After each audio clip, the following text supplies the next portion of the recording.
जिस दिन आप सवाल पूछने के लायक हो जाओगे कि आपने काउंसलर को वोट दिया और उससे सवाल पूछो कि तुझे वोट दिया इसलिए कि तू हमारी नौकरी करेगा, तू ये गली बनाएगा, इसलिए नहीं कि तू हमारा गिरेबान पकड़ के हमको गाली बकेगा, इसलिए वोट दिया ताकि तू हमारे नौकर है। हम उसको नौकर ही चुन रहे हैं ना, हम जिसको नेता बना रहे हैं वो हमारा नौकर है नहीं है। दोस्तों, अंतर्राष्ट्रीय महिला दिवस इंटरनेशनल वुमेन्स डे हर साल 8 मार्च को मनाया जाता है। राजधानी दिल्ली सहित पूरे देश में ये प्रोग्राम बहुत बड़े हर्षोल्लास के साथ मनाया गया। आज उसी उपलक्ष्य में दिल्ली और देश की जानी मानी एनजीओ फलाह हैंडीक्राफ्ट सोसाइटी, जो इस चीज के लिए मशहूर है कि वो विगत 14 साल से पूरे देश में महिला सशक्तिकरण के प्रोग्राम को पूरी ताकत और आर्थिक स्वावलंबन देने का भरसक प्रयास कर रहे हैं। आज दक्षिण दिल्ली के इस्माइलपुर में एक प्रोग्राम हुआ जिसमें बड़ी तादाद में महिलाएं इकट्ठा हुई जो ग्रामीण परिवेश से संपर्क रखती हैं, और उनके बीच में मौजूद थी मशहूर एंटरप्रेनर, राइटर, सेलिब्रिटी डॉक्टर आमना मिर्जा, जो अक्सर इस तरह के आम प्रोग्रामों को खास बनाने के लिए जानी जाती है। मंच पर मंच संचालन की जिम्मेदारी निभा रहे थे फलाह हैंडीक्राफ्ट सोसाइटी के राष्ट्रीय संयोजक यामीन खान साहब।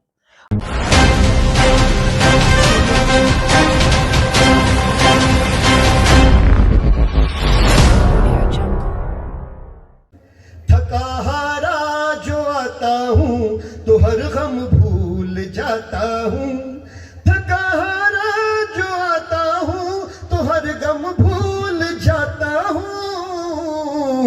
कि आंगन में मेरे खिलती, कि आंगन में मेरे खिलती हुई मुस्कान है बेटी। महिला दिवस के उपलक्ष्य में रखा गया है, आप सभी को पता है।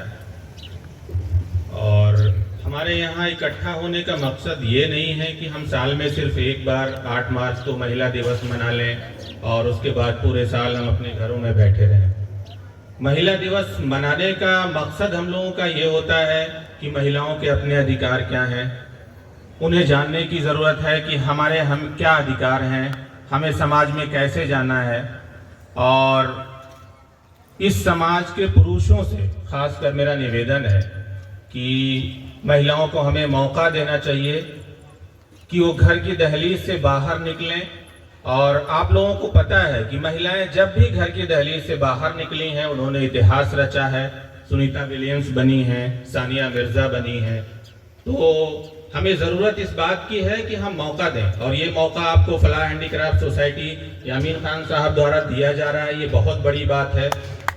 और कभी मुड़ के नहीं देखा। स्थिति कोई ये कहे कि नहीं साहब बहुत अमीर थे और वहां से चल के आए, मैंने ऐसा भी नहीं है। बड़ा संघर्ष किया, बाइक पे पंचर हो जाता था तो मैं मैडम को किसी और की बाइक पे भेज के दूसरे को बुलाता था कि यार इसको पंचर लगवाना है, तब यहाँ तक पहुंचे हैं। इतना आसान नहीं है, पर चूंकि सेम जहां आप बैठे हैं वहां कल हम भी बैठे थे, पर कम से कम तू तो मुझे समझ। मैं सिर्फ 12 बरस की हूँ। हाँ तो छोरिया बरस से नहीं, मनमुनट और शिकन से बड़ी हो गई। मुझे भी थारे बाबा इसी उम्र में लाए थे।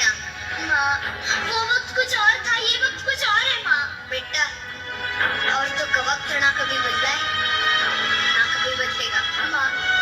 पर अभी मैं जो पढ़ना चाहती हूँ, कुछ बनना चाहती हूँ, उसका क्या करेगी इतना पढ़ लिख के? पति का दिल का रास्ता सीधा पेट से होके निकलता है।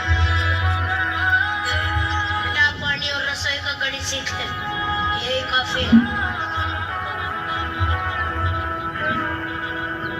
उस लड़के की उम्र मुझसे 2 गुनी है। हाँ, तो गणित तजुर्बे से चलता है, औरतों के पक से नहीं। वो नशा करता है, दारू पीता है, मैं उसके साथ नहीं रह सकती माँ।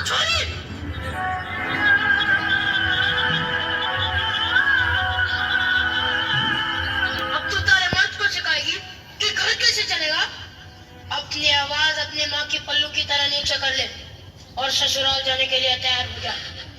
खम्मा गणेशा,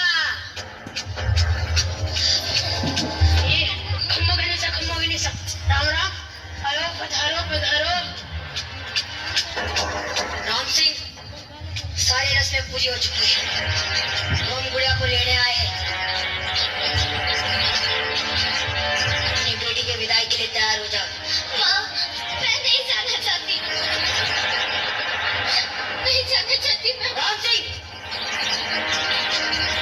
तुम्हारी बेटी क्या कह रही है? आप चिंता न कीजिए, नादन बेटी नादन, अभी आपके साथ विदा हुई। नहीं जाना, रुको।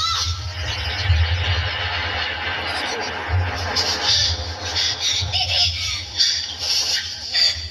तुम घबराओ मत, कोई तुम्हें नहीं ले जाएगा। आप ये गौरा नहीं करवा सकते, गुड़िया अभी बालिग नहीं हुई है, सिर्फ 12 साल की है वो अभी। पूरे सयानी तो हो चुकी है ना, अब वो खुद चाहे तो भी यहाँ नहीं रह सकती। ये गुड़िया का घर है, वो यहीं पर है। पर यह नहीं था, अब वो उसके पति के घर रहेगी। पति के घर?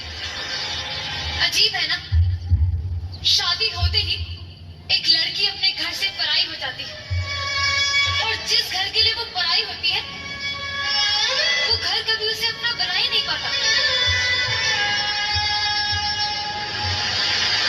मैं थारे हाथ जोड़ूं, भगवान के लिए अपने ससुराल चली जा।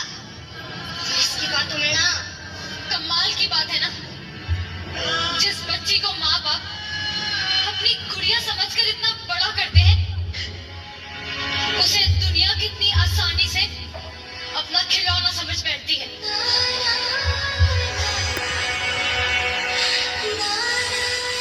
देखो, आप हमारे परिवार के मसलों में दखल दे रही हो। तो क्या गलत कह रही हूँ मैं? गुड़िया पढ़ना चाहती है, कुछ बनना चाहती है। गुड़िया सिर्फ रसोई में अच्छी लगती है, और तुम्हारी जैसी सोच रखने वाले सिर्फ गटर में अच्छे लगते हैं। देख छोरी, 4 किताबें पढ़ के हमें कानून ना सिखा, हमरे माथे पर ना बे, समझी? यहाँ सयानी हो चुकी है, बहुत हमरे लिए। चल, अरे ऐसे नहीं जा सकते, भैया को ऐसे कैसे निकाल सकते? मैं हाथ जोड़ के विनती करती हूँ, मुझे ससुराल मत भेजना। बीच में ना बोल, बच्चे तो अभी। वाह, ये जानते हुए भी कि गुड़िया अभी बच्ची है, उसका जबरदस्ती से ब्याह करा के अपने घर ले जाना चाहते हो। ऐसे काम तुम्हारे जैसे न्यायमूर्ति कर सकते हैं। तू मुझे हाथ लगाएगी? छोड़ इसको।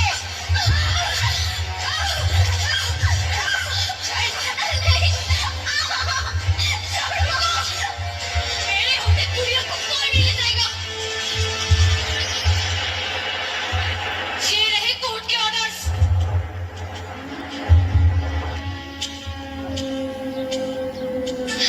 कोर्ट के ऑर्डर्स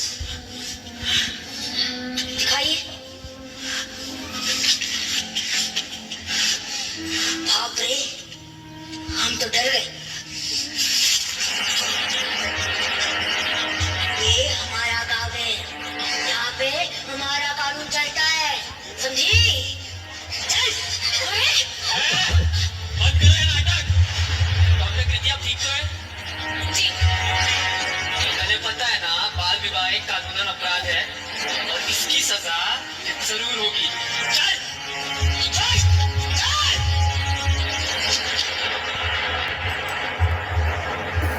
मैंने तुम्हें कहा था ना, तुम्हें कुछ नहीं होगा।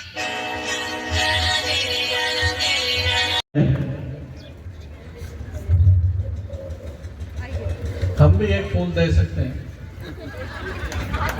मान्य नहीं है भाई।